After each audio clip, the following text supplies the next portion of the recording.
دلم جز مهر مهرویان طریق بر نمیگیرد. زهر در میدهم پندش ولیکن در نمیگیرد. خدا را ای نصیحت گو حدیث از ساغر و می گو، که فکر در خیال ما از این خوشتر نمیگیرد. بیا ای ساقی گلرخ بیاور باده رنگین، که فکر در درون ما از این بهتر نمیگیرد. صراحی میکشم پنهان و مردم دفتر انگارند، عجب گر آتش این زرق در دفتر نمیگیرد. من این دلق مرقع را بخواهم سوختن روزی، که پیری می فروشانش به جام بر نمیگیرد. از این رو هست یاران را صفاها با می لعلش، که غیر از راستی نقش در آن جوهر نمیگیرد. سر و چشم چونین دلکش تو گویی چشم از او بردوز، برو که این وضع بی معنی مرا در سر نمیگیرد. نصیحت گوی رندان را که با حکم قضا جنگ است، دلش بس تنگ میبینم مگر ساغر نمیگیرد. میان گریه میخندم که چون شمع اندر این مجلس، زبانی آتشینم هست لیکن در نمیگیرد.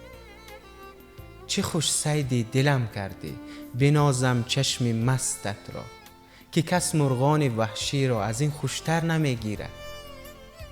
سخن در احتیاج ما و استغنای معشوق است، چه سود افسونگری ای دل که در دلبر نمیگیرد. من این آینه را روز به دست دارم سکندروار، اگر میگیرد این آتش زمان ور نمیگیرد. خدا را رحم ای منعم که درویش سری کویت، دری دیگر نمیداند رهی دیگر نمیگیرد.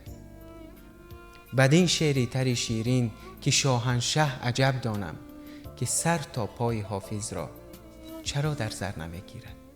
агар дӯстдори панди ҳофиз ҳастед, пас ин озмун барои шумоаст. маркази хират озмуни ғазалхониро дар портали YouTube роҳандозӣ кардааст, ки барои он сину сол тамоман муҳим нест.